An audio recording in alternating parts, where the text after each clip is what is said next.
and keep calm in the midst of chaos, not to mention having a profound understanding of the human body. Well, now paramedic Sally Gould is lifting the lid on her own life behind the sirens. It's a raw and deeply human insight, detailing the emotional toll and offering a rare glimpse into a world few ever see up close. Author and paramedic Sally Gould joins us now live in the studio. Hiya, Sally. Hi, Sally. Hello. You have titled your memoir Frog. You need to explain the title Frog. Yes, it's a bit of a different one.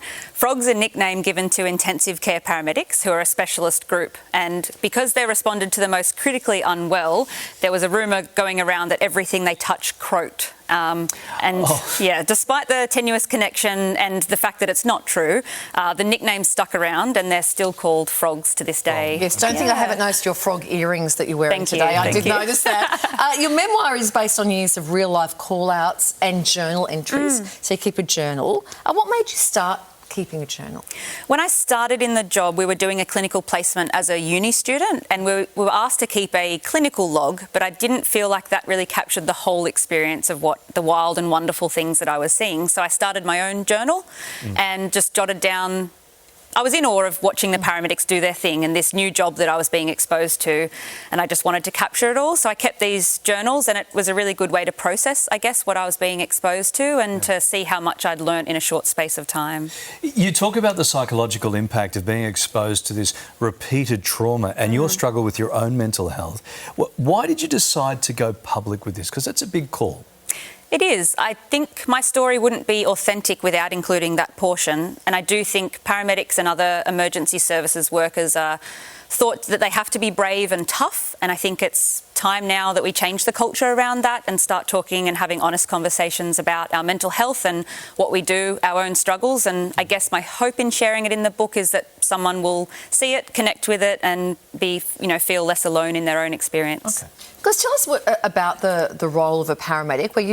There's ambulance officers, and then how do you become a paramedic? And what's the difference between an ambulance officer and paramedics? So we're all technically paramedics now, but there's different levels within that. So you start as a probationary paramedic, and then the average paramedic that you see is a qualified paramedic, and then you can do extra training to become an intensive care paramedic, and they're the highest clinical skill level who are doing leading jobs, mentoring staff, and providing that higher level of care in the pre-hospital setting. Okay. Yeah. And what about support for you guys in the job? Because this repeated trauma, it must really take its toll. Has that improved over the years? More conversations about it, more access to resources? Certainly. I've seen a big shift in the culture in a positive direction recently.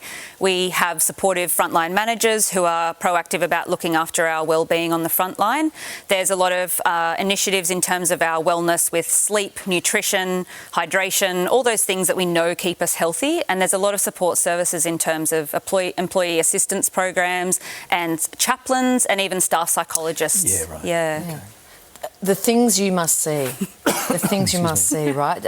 You would be a great dinner party guest. Do you get invited to lots of dinner parties? Because there are absolutely traumatic stories, but there are the lighter stories. Not everything is a 000 situation. What's the funniest non-emergency? I think the problem with paramedics, is that we see humour where other people possibly don't. And that's where our stories maybe sit on the edge of being both tragic and hilarious to us. Yes. But we get called to all sorts of things like jet lag and sunburn and things like that that are a little bit unexpected. Yeah. So do you have a funny story, a funny non-emergency story that sort of stands out? One that's suitable for morning TV. Yes, okay, yes. Because we'll have to get to the book for the really good one, but one that might be suitable for morning TV. No, I did get called to a lady who was explaining that she was feeling quite lethargic and hazy and confused, and obviously the paramedic mind jumps to the life-threatening things, so we're very thorough in our assessment. But what she hadn't disclosed is she'd just arrived back from overseas travel and had never travelled before, and she was in fact just jet-lagged. Right. Yeah. So you're not allowed to call an ambulance for that? Okay. There's probably some other sources you Okay, could young paramedic students, what would your advice be to them?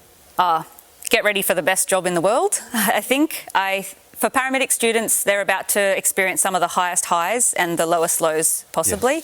And they need to embrace the responsibility that it is in this job, in the role, and to just get on board with learning. We learn and we never stop learning every day in the job. And when you think you've learnt everything, it's time to find a new job. What sort of person was suited to this? Because you've got to have a clear mind and be intelligent, be able to deal with the medical side of stuff. But then there's also the other side, which is to be able to walk into a dangerous situation.